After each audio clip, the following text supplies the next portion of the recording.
¿Cuántas veces has repetido primero el muerto antes que el santo sin saber realmente lo que estabas diciendo? Lo repites como fórmula, como protocolo, como algo que aprendiste en una fiesta religiosa y que te quedó grabado. Pero si te pregunto hoy, ¿qué es Egún? ¿Qué es un cuadro espiritual? ¿Por qué hay espíritus que te perturban y qué debes hacer con ellos? La mayoría no sabe responder con profundidad. Y ese vacío de conocimiento es peligroso, porque cuando no entiendes lo que tienes, no sabes cuidarlo. Y cuando no sabes cuidarlo, lo descuidas. Y cuando lo descuidas, se convierte en problema.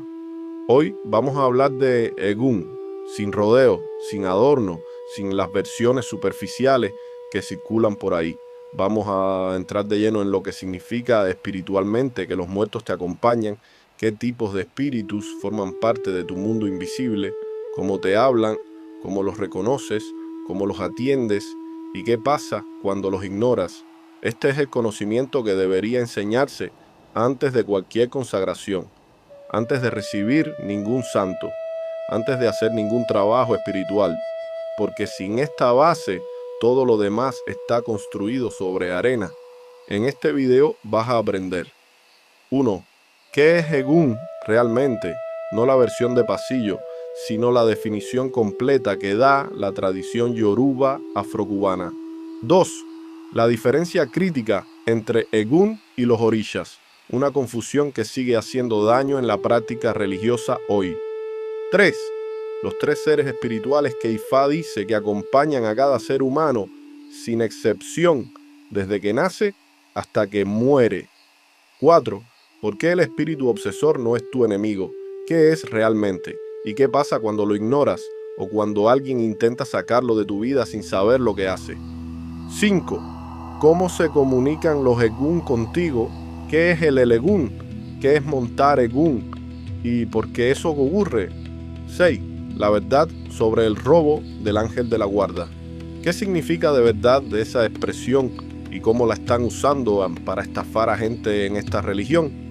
Y 7. Todo sobre la bóveda espiritual, su montaje, su mantenimiento, sus posiciones, sus trabajos y por qué es el instrumento espiritual más poderoso que tienes en tu casa si lo sabes usar bien. Antes de entrar en materia, necesito pedirte algo. Si tienes en tu vida a alguien que está confundido con los espíritus, alguien que le dijeron que tiene un muerto malo y no sabe qué hacer, alguien que está buscando entender esta religión de verdad, comparte este video ahora mismo. No esperes a terminarlo, compártelo antes de seguir viendo, porque la información que vamos a dar hoy es de las que cambian la comprensión espiritual de una persona de forma permanente, y el conocimiento que no se comparte se pierde.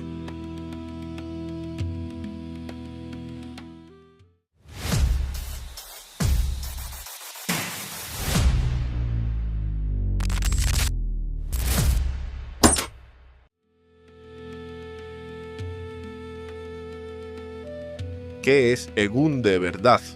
Vamos a empezar desde la base, porque si la base no está clara, lo que construimos encima no sirve. La palabra Egún, que en algunos textos también aparece como Egungún, viene del idioma yoruba y en términos generales significa los muertos. Pero cuando la religión yoruba afrocubana utiliza este concepto, no está hablando de cualquier muerto. Está hablando de una categoría espiritual muy específica, los antepasados, los ancestros. No estamos hablando del vecino que murió la semana pasada, estamos hablando de los que vinieron antes de nosotros, los que nos precedieron en la vida, en la sangre, en la historia, en la religión. Y aquí viene algo que mucha gente no tiene claro. Egún incluye dos tipos de familia: la familia biológica, la de sangre, los abuelos, los bisabuelos, la línea de ancestros directa, pero también incluye la familia religiosa, porque en la tradición yoruba, igual que en Nigeria, se habla de la familia extendida como una estructura sagrada. La familia religiosa tiene el mismo peso espiritual que la de sangre. Tu padrino, tu madrina, sus difuntos, sus propios ancestros religiosos también forman parte de tu Egún desde el momento en que te consagras dentro de esta tradición. Eso es algo que pocas personas comprenden en toda su dimensión. Cuando recibe una consagración en la religión yoruba afrocubana, no solo te estás conectando con los orishas, te estás incorporando a una línea ancestral religiosa que tiene su propio peso, su propia historia, su propia energía, y esa línea pasa a ser parte de tu Egún. Aquí viene el primer error que corregimos hoy, y es uno de los más frecuentes, uno de los que más daño hace en la comprensión de la religión. Egún no es un orisha, el muerto no es un orisha. Esta no es una opinión, es una definición estructural de la tradición. ¿Por qué no es un orisha? La respuesta es clara, porque los orishas van a la cabeza de las personas. Los orishas son energías divinas, fuerzas creadoras emanadas de Olodumare, que rigen aspectos específicos de la existencia y que se coronan en el orí del ser humano. Egún no va a la cabeza de nadie, Egún no se corona, Egún no recibe asentamiento como orisha. Y esa distinción tiene una consecuencia práctica que muchas personas violan. Ningún atributo de Egún puede estar junto con los orishas, ninguno. Son dos planos espirituales distintos, con sus propios espacios, sus propios protocolos, su propia energía. Mezclarlos no es creatividad religiosa, es falta de conocimiento. Y esto nos conecta con la ley más importante de toda la tradición yoruba afrocubana, Ikulobi Ocha. El muerto parió al santo, primero el muerto antes que el santo. Esta no es una frase de protocolo, no es una costumbre que se sigue porque sí. Es una ley espiritual que tiene una razón de fondo. Sin Egún, sin la base ancestral, sin haber trabajado primero el plano de los muertos, no existe base real para ninguna manifestación de lo divino en tu vida. Los orishas llegan después. Egún es la puerta por la que todo lo demás entra. Y sin embargo, hoy en día, ¿cuántas personas tienen perfectamente atendidas sus soperas, sus piedras, sus atributos de orisha y tienen la bóveda polvorienta, el cuadro espiritual abandonado, a sus muertos olvidados? Esa es la contradicción más peligrosa de la práctica religiosa moderna, y es también la que explica por qué mucha gente trabaja tanto espiritualmente y ve tan pocos resultados. El Corpus de Ifá es el sistema de sabiduría más completo que tiene esta religión, y dentro de ese corpus, en el Odu Otura Oshe, Ifá revela algo que no muchas personas conocen, algo que cambia completamente la forma en que entiendes tu mundo espiritual personal. Dice Ifá que todo ser humano viene al mundo acompañado por tres entidades invisibles, tres seres que están contigo desde el momento en que naces hasta el momento en que mueres. No son opcionales, no dependen de si estás consagrado o no, no dependen de si eres creyente o no, son parte de tu estructura espiritual tal como la definió Olodumare antes de que llegaras a este mundo. El primero se llama Ayaká. Ayaká es el guía, es el espíritu de mayor elevación dentro de tu cuadro espiritual, el que tiene la mayor luz, el que conduce, el que orienta, el que intercede ante las fuerzas superiores en tu nombre. Cuando sientes esa voz interna que te dice no vayas por ese camino, cuando algo te frena antes de un error que podría ser fatal, cuando tienes una intuición que no tiene explicación lógica, pero que resulta ser correcta, muchas veces esa es la influencia de Ayaká actuando en tu vida. El segundo es Oku. Oku es el Egún protector. Es un ancestro que tiene la misión específica de defenderte. No te guía en el sentido del camino de vida, no te da consejos, no te orienta. Su función es protegerte. Es el escudo. Es el que se pone delante cuando el daño viene desde afuera, cuando alguien intenta hacerte un trabajo, cuando hay una energía hostil buscándote. Oku es el primero en responder. El tercero es Ogbona Isin. Y aquí es donde la gente se incomoda, porque Ogbona Isin es el ser obsesor. Y sobre ese vamos a hablar a fondo. Cuando alguien escucha espíritu obsesor, la reacción inmediata es el miedo. Piensa en algo maligno, en algo que hay que destruir, en algo que un enemigo le mandó. Esa reacción es comprensible, pero es incorrecta. Y esa incorrección es lo que mantiene a la gente confundida y vulnerable a los que se aprovechan de esa confusión. El espíritu obsesor dentro de tu cuadro espiritual es un ser que Olodumare mismo puso ahí. No llegó por accidente. No te lo mandó ningún enemigo. Está definido en tu ayagmo, en tu destino trazado antes de que naciera. Es parte de tu estructura espiritual desde antes de tu nacimiento. Lo que hace el espíritu obsesor es diferente de lo que hace el guía y el protector. Este espíritu opera desde la sombra. No tiene la elevación del guía, no tiene la claridad del protector, pero tiene una función que es irreemplazable dentro de tu vida espiritual cuando está correctamente orientado. Cuando se convierte en un problema, cuando está ignorado, cuando nadie lo atiende, cuando nadie le da luz, cuando está abandonado en la oscuridad de tu propio descuido espiritual durante meses, durante años. Un espíritu obsesor ignorado puede generar bloqueos que no tienen explicación. Puede crear conflictos que se repiten como patrones imposibles de romper. Puede generar una pesadez en la vida que no responde a ningún trabajo, porque el origen del problema está dentro de tu propio cuadro y nadie está buscando ahí. Y esto es crítico. Lo que el obsesor necesita no es que lo destruyas, no es que lo saques de tu vida, es que le des luz, que lo trabajes, que lo atiendas, porque cuando un espíritu obsesor recibe atención, cuando se trabaja con conocimiento y con respeto, se convierte en una de las fuerzas más poderosas de tu cuadro espiritual. Trabaja a tu favor desde dimensiones, desde ángulos, desde niveles que los espíritus de luz no pueden alcanzar, porque opera en el terreno de la oscuridad, y ese terreno también necesita ser defendido. Hay un punto que muchos religiosos no comprenden y que tiene consecuencias graves.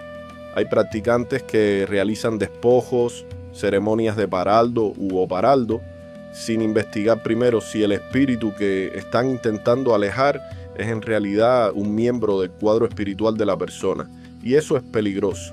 Eso puede fragmentar el cuadro espiritual de alguien de forma seria, sin que esa persona lo sepa, sin que pueda identificar lo que ocurrió, pero sintiéndolo en su vida. Por eso en Ifá, antes de cualquier ceremonia de este tipo, se investiga, se consulta, se determina el origen de lo que está afectando a la persona, porque lo que Olodumare pone en tu camino espiritual, ningún ser humano tiene la autoridad de removerlo.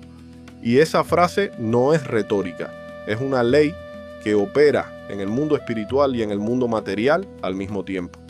Dentro de tu cuadro espiritual no solo están esos tres seres fundamentales de los que habla el Odú, hay una multiplicidad de espíritus que forman parte de tu mundo invisible y que se organizan en dos grandes categorías. Los espíritus de luz son aquellos que han evolucionado espiritualmente, han pasado por el proceso de desarrollo en el otro plano, han comprendido las leyes del universo, tienen claridad, tienen conocimiento, tienen la capacidad de interceder de forma directa y benevolente en tu vida. Son los que te cuidan, los que te orientan, los que actúan como puente entre tú y las fuerzas superiores. Su influencia en tu vida es expansiva, es protectora, es constructiva. Los espíritus oscuros, también llamados espíritus obsesores en términos generales, son los que aún no han completado ese proceso de evolución. No son malignos por naturaleza. Son seres que están en proceso de aprender, de crecer, de elevarse. La oscuridad en este contexto no significa maldad inherente, significa falta de desarrollo, significa que están en un estado anterior al que deberían estar. Y la diferencia práctica es esta. Los espíritus de luz actúan desde la comprensión. Los espíritus oscuros actúan desde la necesidad. Y cuando no se les atiende, esa necesidad se convierte en perturbación. No porque quieran hacerte daño, sino porque están hambrientos de algo que no tienen. Luz, atención, reconocimiento, tu cuadro espiritual completo, con todos sus espíritus de luz y todos sus espíritus oscuros, está puesto ahí para ayudarte. La diferencia está en cómo los trabajas. Los espíritus de luz dan cuando se les honra. Los oscuros también dan, pero primero necesitan recibir. Y cuando le das a tus espíritus oscuros lo que necesitan, su capacidad para trabajar a tu favor es extraordinaria. El error es pensar que solo los espíritus de luz son útiles. El universo espiritual no funciona en blanco y negro. El que entiende esto trabaja con la totalidad de su cuadro. El que no lo entiende trabaja con la mitad y se pregunta por qué los resultados son incompletos. Esta es una de las preguntas que más genera confusión, porque la gente mezcla la experiencia con el conocimiento y termina sin entender ninguno de los dos. Los egún se comunican principalmente a través de médiums. Existen dos formas fundamentales de mediumnidad dentro de esta tradición. La primera es la percepción espiritual directa. Hay personas que tienen el don de ver y escuchar a los egún sin necesidad de incorporarlos. Los ven como formas, como presencia, como imágenes que aparecen en la mente con una claridad que no tiene la textura de un pensamiento ordinario. Los escuchan como voces que tienen una sonoridad diferente a los propios pensamientos. Estas personas pueden actuar como mensajeros, transmitiendo lo que el egún quiere comunicar sin que el espíritu necesite tomar control del cuerpo. La segunda forma es la incorporación. En la tradición afrocubana, esto se conoce como pasar muerto, montar egún, o en algunos contextos simplemente el muerto. La persona que tiene esta capacidad recibe el nombre de caballo de muerto, caballo de egún, o en la lengua yoruba, el egún. ¿Qué ocurre en la incorporación? El espíritu toma control del cuerpo del médium, no parcialmente, no metafóricamente. Dentro de los parámetros de esta religión es una toma de control real. El egún habla a través de esa persona, se mueve a través de ella, da mensajes, da consejos, trabaja, resuelve situaciones que requieren su intervención directa. La primera vez que esto ocurre en la vida de un egún, en la mayoría de los casos, es lo que llamamos un accidente espiritual. El espíritu llega sin que la persona lo haya buscado, sin que lo haya invocado, sin preparación. Puede ser una experiencia perturbadora si no hay conocimiento y acompañamiento. Por eso es fundamental estar dentro de una comunidad religiosa seria cuando estos fenómenos comienzan a manifestarse. El que intenta manejar esta capacidad en soledad, sin guía, sin estructura, está poniendo en riesgo su propio equilibrio. Con el tiempo, con práctica, con desarrollo espiritual guiado correctamente, el egún puede incorporar al egún de manera voluntaria y controlada. Puede llamarlo cuando es necesario, trabajar con él dentro de un contexto ritual y luego desprenderse sin consecuencias para su salud física o mental. Pero hay algo que la gente también debe conocer. Un egún que tiene urgencia de comunicar algo o que está molesto porque lo han ignorado durante demasiado tiempo, puede montar de forma inesperada, sin permiso, sin aviso, en momentos en que la persona no está preparada para recibirlo, y en esos casos la persona puede quedar confundida, desorientada, sin comprender qué está pasando en su propio cuerpo. Esto no es posesión demoníaca, esto no es brujería, esto es un ancestro que necesita ser escuchado con urgencia. La diferencia entre una persona que sabe lo que está viviendo y una que no lo sabe es enorme. Una puede trabajar con eso. La otra cae en el miedo, y el miedo en esta religión es el peor consejero. Hay conceptos que se usan en esta religión como herramienta de manipulación, y este es uno de los más poderosos porque toca el miedo más profundo de cualquier persona. La idea de que te quitaron tu protección espiritual. ¿Cuántas veces has escuchado que a alguien le robaron el ángel de la guarda? ¿Cuántas veces alguien te ha dicho que tienes un trabajo de magia oscura que te quitó tu espíritu protector? ¿Y cuánto dinero les han cobrado para devolvérselo? Vamos a ser completamente directos. El ángel de la guarda no se puede robar. No existe tal cosa como el robo literal del espíritu protector. Lo que la tradición llama el robo del ángel de la guarda es una expresión, una metáfora que describe una situación muy específica. Y esa situación es esta: Cuando una persona ignora sistemáticamente los consejos que recibió en consulta, cuando no cumple con los ebó que le fueron indicados, cuando viola los ebó de su orilla, los tabúes que protegen su camino, cuando no atiende a sus muertos, cuando descuida sus obligaciones religiosas, no una vez, no dos veces, sino de forma repetida y sostenida a lo largo del tiempo. En ese estado de descuido acumulado, el ángel de la guarda y el egún protector, que son seres con conciencia propia, con voluntad propia, se apartan, se distancian, no porque alguien externo les hizo algo, sino porque la propia persona rompió el pacto espiritual que sostiene esa protección. Y en ese espacio que se abre por el descuido, cuando alguien intenta hacerte daño, cuando hay un trabajo enviado con intención de hacerte mal, ese trabajo puede penetrar porque el escudo está abajo, no porque te lo robaron, porque tú mismo lo debilitaste con tu indiferencia.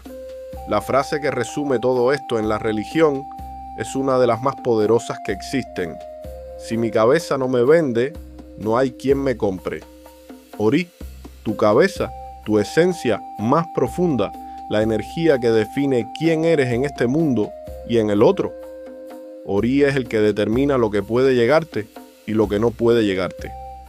Si cuidas tu relación con Ori, si cuidas tu relación con tu Egún, si cumples con tus obligaciones, ningún trabajo externo tiene la fuerza suficiente para atravesar ese escudo. El problema no viene de afuera, el origen está en el descuido propio. Cada vez que alguien te diga que te robaron la protección y te pida dinero para recuperarla, recuerda esto: la protección espiritual no se compra, se construye, y se construye con cumplimiento, con honra a los ancestros, con responsabilidad religiosa. Ahora vamos al instrumento práctico más directo que tienes para trabajar con Egún en tu vida cotidiana, el que muchas personas tienen pero poco realmente conocen a profundidad.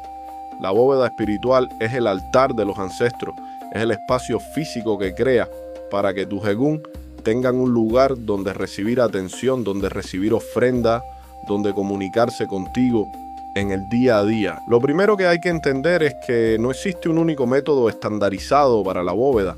Hay tantas variaciones como tradiciones existen dentro de la religión afrocubana. Cada casa tiene sus propias formas, sus propias influencias, sus propias adaptaciones. Eso es parte de la riqueza de esta tradición. Lo que vamos a describir son los elementos comunes que se mantienen a través de la mayoría de las casas. La estructura básica es una mesa rectangular cubierta con un mantel blanco, solo blanco, sin colores adicionales en el trabajo cotidiano. La blancura no es decoración, representa la pureza espiritual, la apertura para recibir seres de luz, la limpieza energética del espacio. Sobre esa mesa van los elementos fundamentales, los candelabros y los floreros. Las flores que se usan en la bóveda son blancas para el trabajo regular y las velas también son blancas. Los colores específicos como el rojo, el morado, el azul se usan cuando hay trabajos específicos que así lo requieren. Cada color tiene una intención, una vibración, un destinatario específico dentro del mundo espiritual. No se ponen colores al azar. Las copas de agua. Aquí hay variantes según la tradición, pero las más comunes son 7 o 9 copas, 6 u 8 medianas y una grande. Todas se llenan de agua. El agua no es un adorno en la bóveda, es el elemento conductor por excelencia en la espiritería.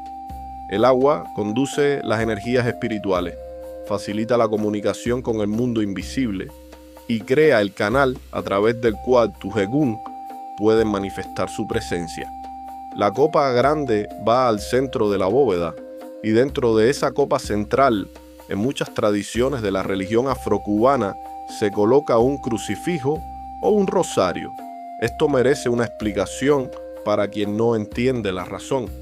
La religión yoruba afrocubana, tal como se desarrolló históricamente en Cuba, integró elementos del catolicismo. No por debilidad espiritual, no porque los ancestros renunciaran a sus creencias originales, sino como estrategia de supervivencia en el contexto de la esclavitud. Y esa integración quedó incorporada en las prácticas espirituales de la tradición. La copa central, con el crucifijo o el rosario, está dedicada al espíritu protector, al guía principal de tu cuadro espiritual. Es el espacio de honor más sagrado de la bóveda. En algunas tradiciones se colocan piedra o hojas de prodigiosa dentro de las copas. Cada adición tiene un propósito. Nada en este altar es arbitrario. Lo que no puede faltar en ninguna copa, en cualquier posición en que esté la bóveda, es agua bendita de iglesia y unas gotas de agua de colonia o agua florida en cada copa. Estas adiciones purifican el agua, elevan la vibración energética del altar y hacen el espacio más propicio para la comunicación espiritual. Son simples, son accesibles y son necesarias. Una bóveda que no se mantiene es peor que no tener bóveda, porque un espacio espiritual descuidado no es un espacio neutro, es un espacio que acumula energía que no se están procesando. El mantenimiento básico es simple. Los viernes se rellenan las copas con agua fresca. El viernes es el día dedicado a los muertos en muchas tradiciones afrocubanas. Es el día del ciclo semanal en que se hace la atención regular a Egún. Las flores se retiran antes de que se marchiten. Una flor marchita en la bóveda no es una ofrenda, es lo contrario. Es dejarle a tus ancestros algo que ya cumplió su ciclo, algo que está en proceso de descomposición. Si vas a honrar a tus muertos, la ofrenda tiene que estar en buen estado. Cuando las flores comiencen a marchitarse, sácalas y ponlas nuevas. La bóveda nunca se coloca en el piso. Nunca. Esta es una regla que no tiene excepción. El nivel del piso en esta religión está asociado con lo que ya se procesó, con lo que ya cumplió su ciclo. La bóveda es un altar activo de comunicación con el mundo espiritual y su lugar es elevado sobre una mesa o un mueble. El montaje inicial de la bóveda debe realizarlo una persona consagrada, un oloricha o un babalawo con conocimiento en espiritería. Esa consagración inicial establece el espacio, lo abre, lo prepara para recibir a los egún de la persona. Pero una vez montada, para trabajar con ella no es necesario estar consagrado. Se necesita conocimiento, orientación y respeto. Nada más. Ya sé que los he enseñado a montar sus bóvedas y cómo activarlas, pero la realidad es esta, porque quien te va a descifrar tu cuadro espiritual si tú no tienes desarrollo todavía. Seguimos. Este es uno de los aspectos más prácticos y menos conocidos del trabajo con la bóveda, porque la bóveda no siempre está en el mismo estado, tiene posiciones diferentes que corresponden a funciones diferentes. La posición de reposo es la posición cotidiana. La bóveda está tranquila, cuidando, velando. Los espíritus están presentes, atentos, pero no están en un trabajo activo específico. Es la posición en que la bóveda permanece la mayor parte del tiempo. La posición de defensa se activa cuando hay una amenaza externa, cuando alguien está buscándote el mal, cuando hay un conflicto que requiere protección activa, cuando necesitas que tus egún formen un escudo real y operativo frente a algo específico. En esta posición la configuración de la bóveda cambia para indicar que está en estado de alerta y combate espiritual. La posición de trabajo es cuando tienes una situación concreta que resolver, una necesidad específica que requiere que tus egún actúen de forma dirigida y enfocada. Y aquí un ejemplo práctico de trabajo con la bóveda. Cuando necesitas protección activa contra alguien que te está buscando el daño, el procedimiento es el siguiente. Se toma un papel y se escribe el nombre de esa persona horizontalmente. Luego se escribe tu propio nombre verticalmente, cruzando el nombre de esa persona. Ese papel se coloca bajo la copa principal de la bóveda. Se enciende una vela y se deja consumir completamente. Este trabajo no debe permanecer activo por más de 9 días. 9 días es el ciclo completo. Respetar ese ciclo es parte fundamental del respeto al propio trabajo espiritual. Porque en la espiritería, como en Ifá, el tiempo no es arbitrario. Los ciclos tienen una duración determinada y forzarlos más allá de esa duración genera desequilibrio que no siempre son fáciles de resolver. La misa espiritual es la práctica comunitaria de trabajo con los egún. Se realiza en las casas religiosas, en los ilé, con la presencia de médiums y miembros de la comunidad, con una intención clara: invocar espíritus de luz, abrir canales de comunicación con el mundo espiritual y trabajar en beneficio de quienes participan. Se organiza alrededor de una bóveda colectiva. Los asistentes se sientan alrededor de ella. Los médiums principales, los que tienen el don de montar y los que tienen el don de escuchar, están ubicados en posiciones específicas dentro del ritual. La misa comienza con oraciones. En la tradición afrocubana, estas oraciones incluyen elementos del catolicismo, junto con invocaciones específicas a los espíritus en lengua yoruba. Hay canto, hay llamado, hay una progresión ritual que tiene su lógica y su orden, una regla de la misa espiritual que poca gente conoce y que es absolutamente crítica. No puede haber asientos vacíos en el espacio ritual.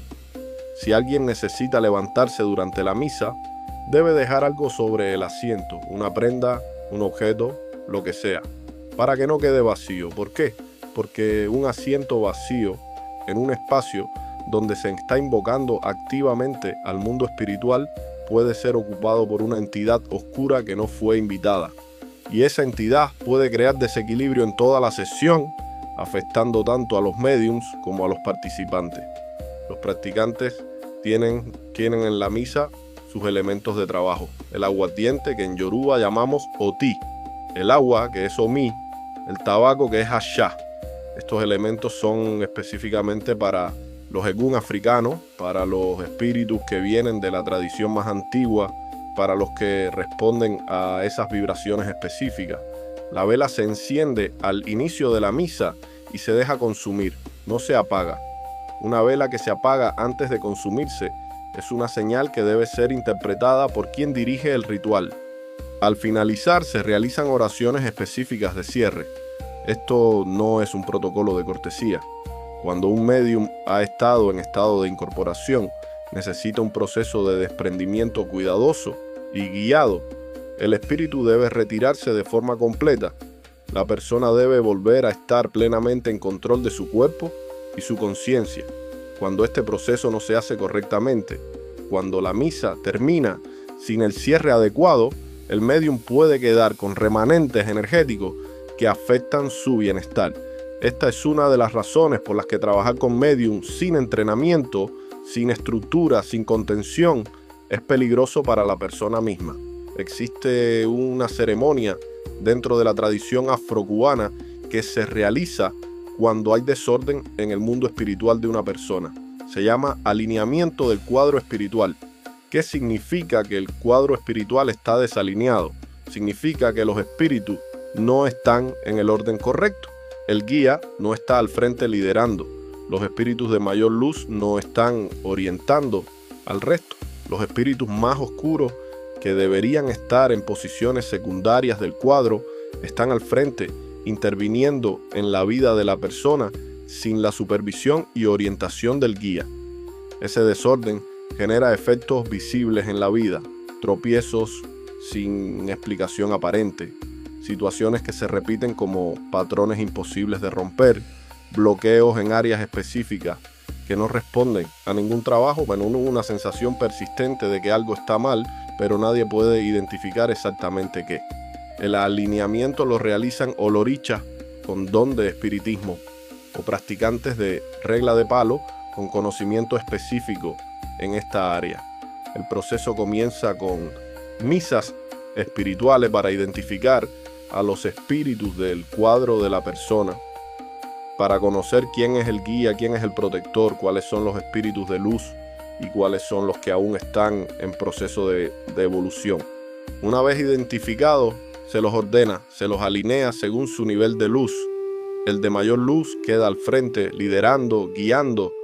Los de menor luz quedan en posiciones posteriores, atendidos, sostenidos, pero sin poder dominar el cuadro. Esta ceremonia culmina en lo que se conoce como la coronación del egún o coronación del muerto. No tiene nada que ver con la coronación de los orishas.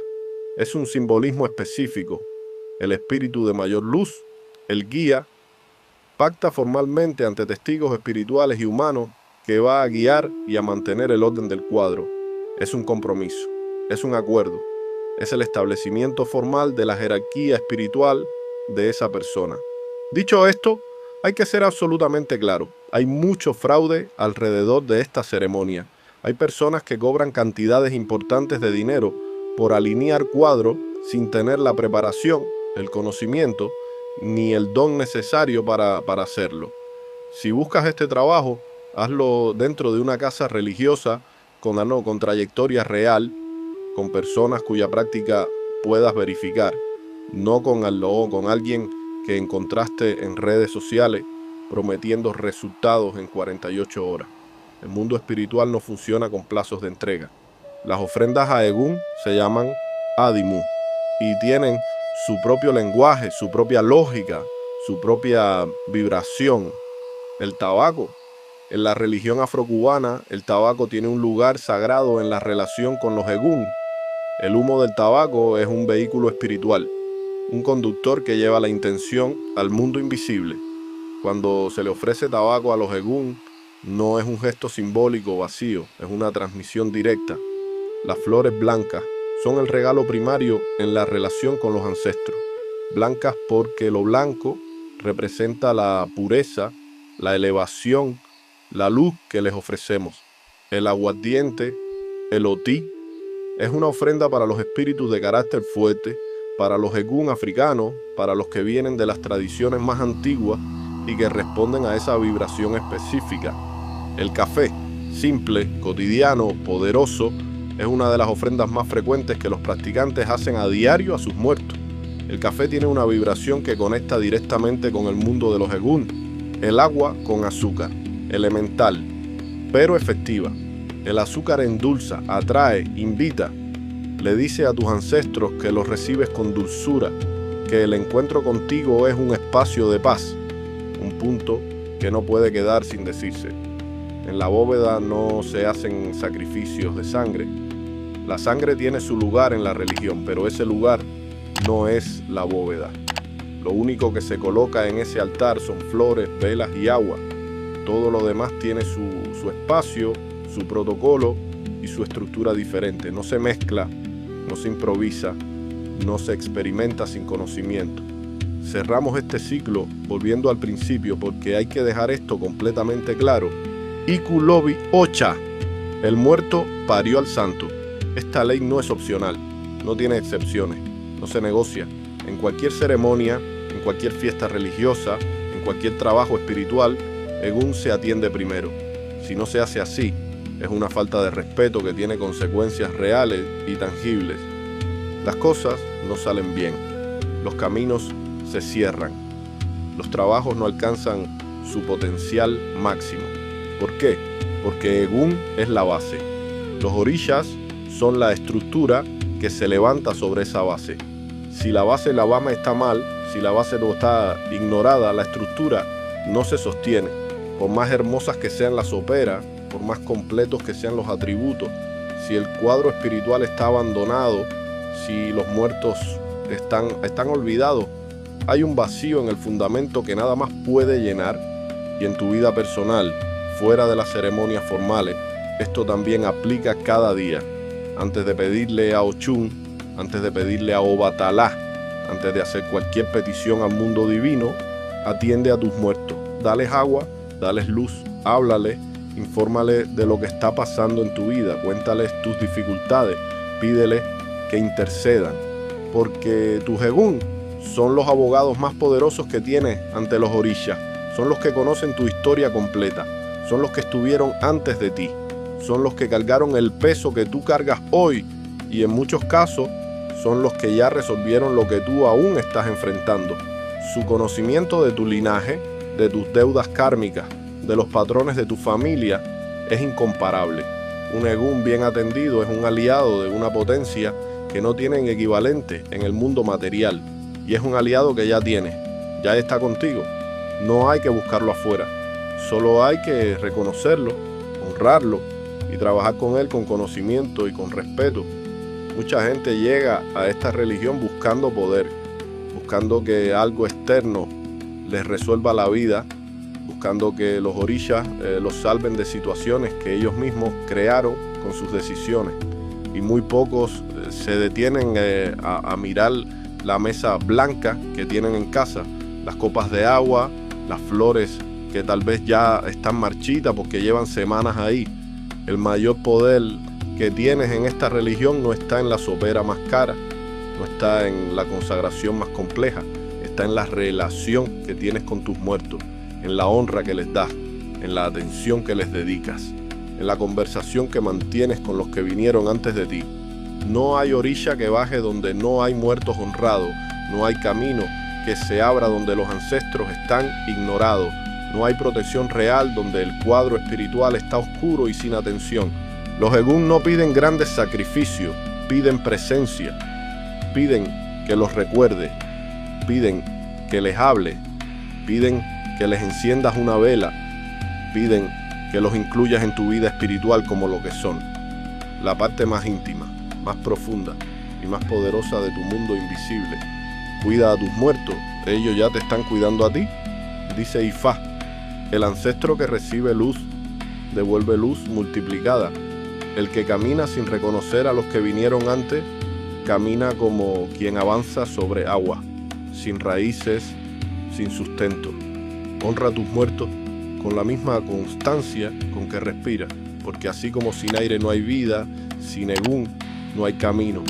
Si este video te aportó algo, si aprendiste algo que no sabías, si cambió la forma en que miras tu bóveda o entiendes tu cuadro espiritual, compártelo, ponlo en manos de quien lo necesite. Esa es también una ofrenda al conocimiento. Recuerden que soy su hermano de siempre, Ofun Oshe, Iboru, Iboya, Iboshishe,